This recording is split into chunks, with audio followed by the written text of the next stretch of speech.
Hi, my name is Adriana, and ignore this precarious stack of books next to me. We will get to it.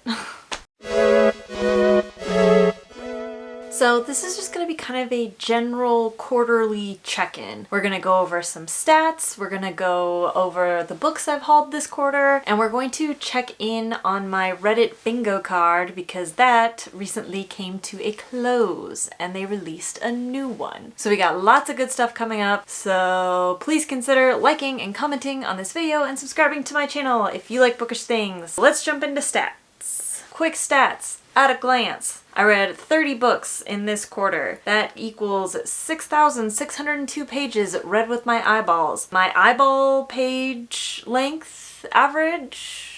Wow, I'm really struggling. The average book I read with my eyeballs was 366.8 pages long. I listened to 137.2 hours worth of audiobook. There are 40 books on my physical TBR, and so far this year I have spent $128.84 on books. So, graphs and things. Let's look at it.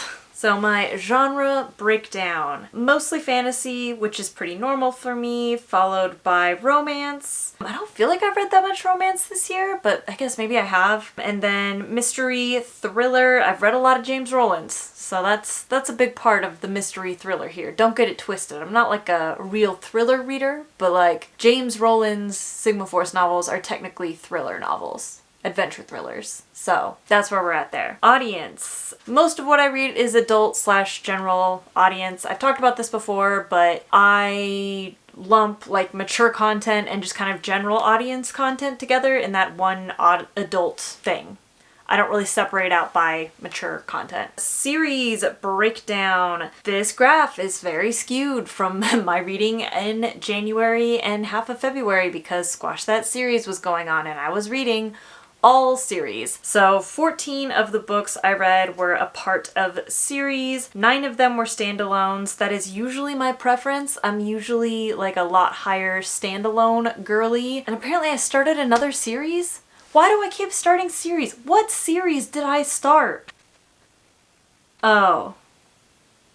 I reread the start of a series because I have a sequel that I want to read and I needed to... Okay, we're good. We're good. We're fine. So I really didn't restart, or I didn't really start any series. I restarted a series that I had already read. Format. Again, this is slightly skewed from what I want it to be, from what my goal is. I want to read less audiobooks this year than I have like in the past. So there's a lot of audiobook on here. 46.7% of what I've read this quarter is audiobooks. Again, that was skewed by Squash That series. It was a readathon. I was competitive. Audiobooks are a quick way to get through books. I haven't read that many audiobooks since Squash That series has ended, and I would kind of want to keep on that train till Wonderathon comes by, in which case I will be cramming audiobooks like nobody's business. My next most popular category is ebooks, especially because I travel a lot and I borrow a lot of ebooks from the library before buying them physically. I read a lot of ebooks. Where I sourced these books from, 63.3% of them was from my library. For me, that is the Libby app or Hoopla. I rarely, if ever, like I don't think I've gotten a physical book out of the library in like a year and a half. And the reason I got that physical book is because I wanted it as a prop for a TikTok I was making. So I literally like checked it out for like a day and then like brought it back. Most of what I read from the library is ebooks or audiobooks. Then after that, it was publisher, which can either mean physical arcs that are sent to me from the publisher or NetGalley arcs. NetGalley arcs definitely makes up a much higher portion of that than physical arcs. I am a Macmillan reader, so they do send me physical arcs from time to time, and then I do request physical arcs for certain books. Most of what I get is from NetGalley. And then some stuff I've owned or was gifted. Jumping over to ratings, another goal I had this year is I wanted to really love what I was reading. I wanted to read like a lot more 4 and 5 stars, and DNF stuff I wasn't enjoying. I still haven't done that. I don't know what's wrong with me. I don't know what's wrong with my brain. I just can't do it. I can't do the DNF thing. I've had a lot of 3 stars. I've had a lot of stuff that is like sitting squarely in like a it's okay range. I've had a couple 2 stars where I'm like, this book, I did not enjoy it, but I kept reading it because I'm broken inside. And I have had like a decent amount of 4 and 5 stars. So like I'm not super upset about where I'm at, but like it's not great. I need to fix my mindset.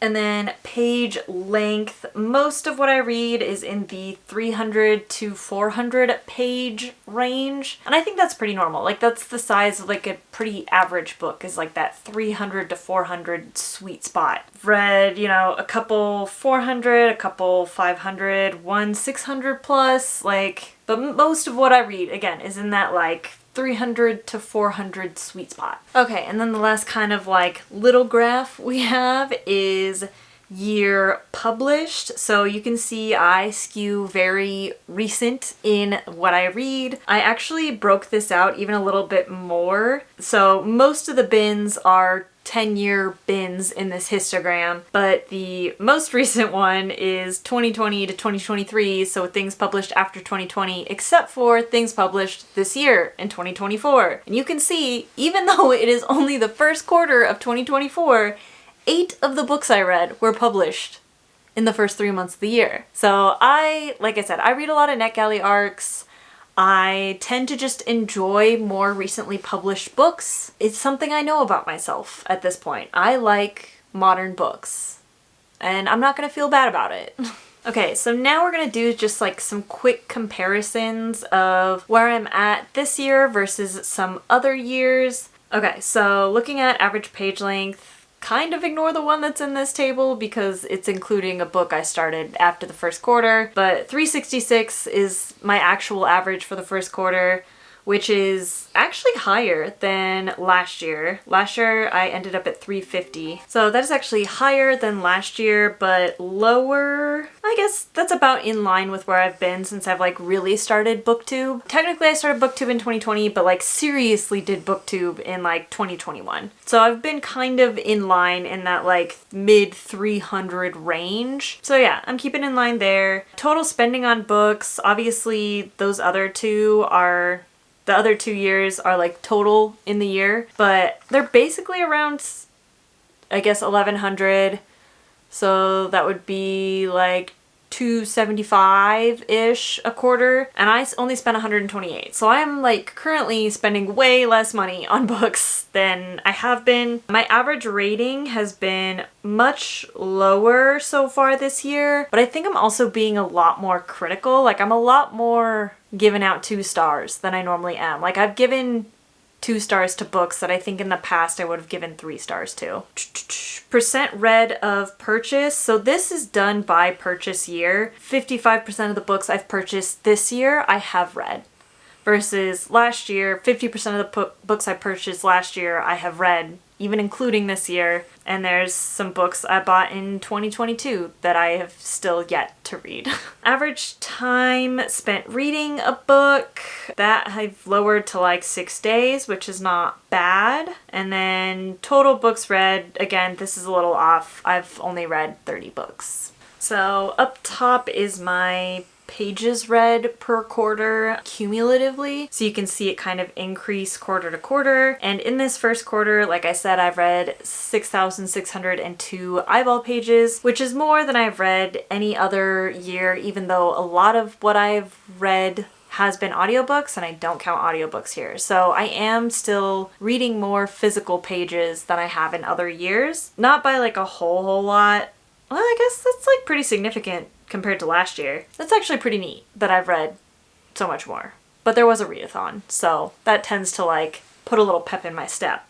And then the graph below is the money I've spent in each quarter. So this is not cumulative over the whole year. This is just each quarter specifically. So in Q1 of 2023, I spent the most at $287.14. This is when I was subscribed to like a bunch of different book boxes. So that's mostly book box shenanigans. And then this year, like I said, it's only been $128, which is not bad at all. I'm feeling pretty okay about that situation. That is all the stats and graphs and things. So now we will jump into book haul. This nice stack of books, all the books I have accumulated in the first quarter of 2024. So this first one is actually a book I read in 2023 right at the end, and I loved it and adored it.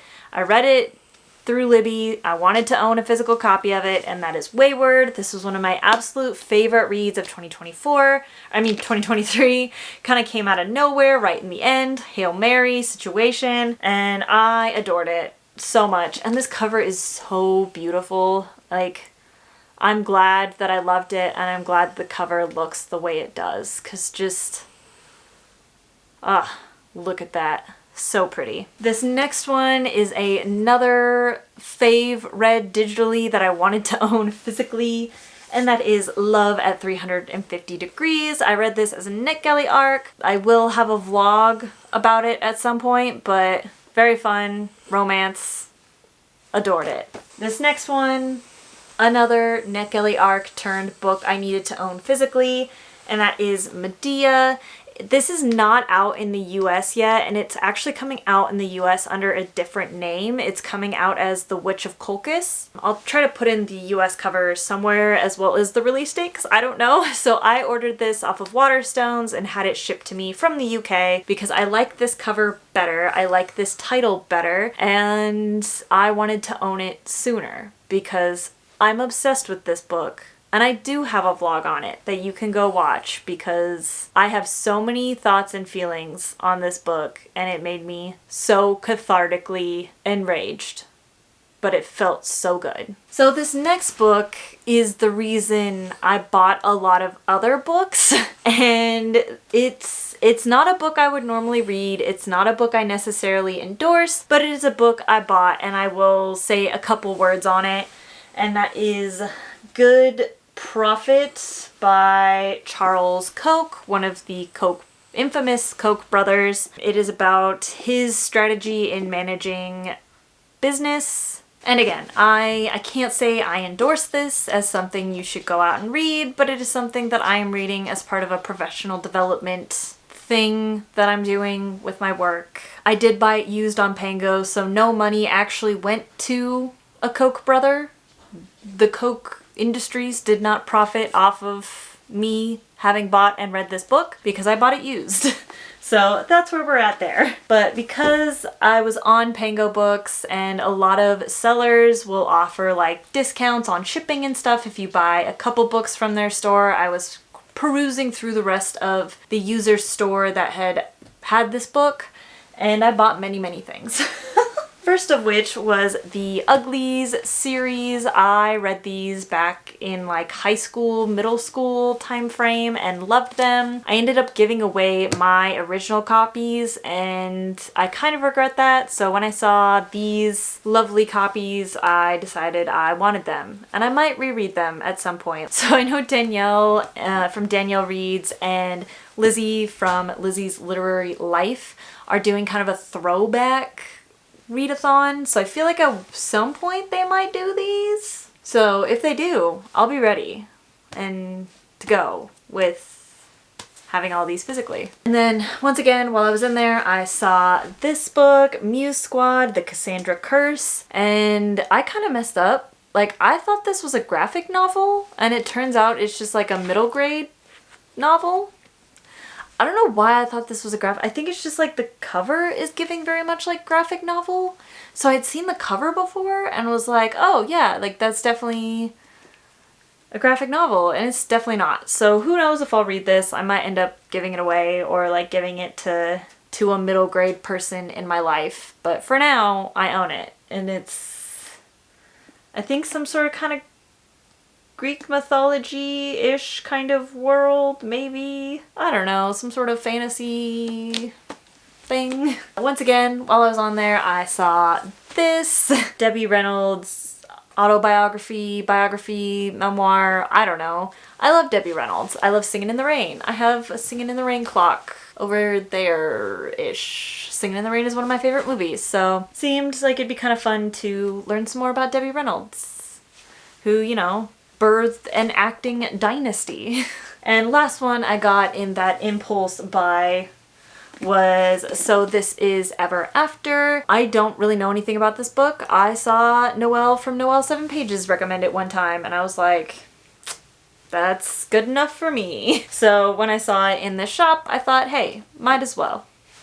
So I have it. And then the last one is Bloodline by James Rollins. As I've been doing my Sigma Force reread, when I reread the mass market paperback, I go and I buy the hardback so that I have nice hardbacks to present on my bookshelf, but nice mass market paperbacks that are easy to read in my hands.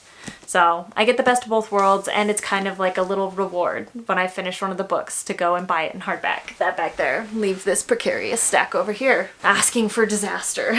The last thing I will do is my Reddit bingo board check-in. So I need to pull it up. So this is my final board. I might have been able to like reorganize stuff to get some more bingos, but 1, 2, 3, I have like 3 bingos, which honestly is not terrible. Like I said, I probably could have like reoriented some stuff to have it work a little better, but this is what we're going with for now. I guess actually I'm just gonna reorient right now. If I move King of Scars over to title with a title, because King is a title of a person, that gets me to 4. So 4 bingos, not bad, especially for having discovered this like late in the year and not like gamified my reading toward it. So yeah, it was pretty fun. We'll open up the new one. Like this is old news now. It stopped being a thing a couple days ago. So she's out. Out with the old, in with the new. So this is the new bingo card for 2024. If you want to get more in depth on what all of these prompts actually mean, I will link the Reddit post down below that actually goes through and explains each square as it's going. But I think so far I don't particularly have anything. The only book I'm like currently reading that could even potentially go onto this is The Bullet Swallower, and I don't know enough about where that book is going yet to really say if it's gonna like hit any of these. Ooh, for reference materials though, I do have Divine Might by Natalie Haynes, which would be, I think, good there. Anyway, that's where this is. And that is where we are going to end this video. I don't really have any solid goals, so I can't really do much of a quarterly goal check-in. I guess the only kind of goal I have is this Reddit bingo and is, you know, enjoying my books more and reading less audiobooks and more physical books. But again, I don't want to do like super hard check-ins for that because the whole point of 2024 is just to enjoy life and take reading a little bit slower. So with that, please let me know down below how your first 3 months of 2024 is going. And thanks so much for watching, and I will catch you on the next video.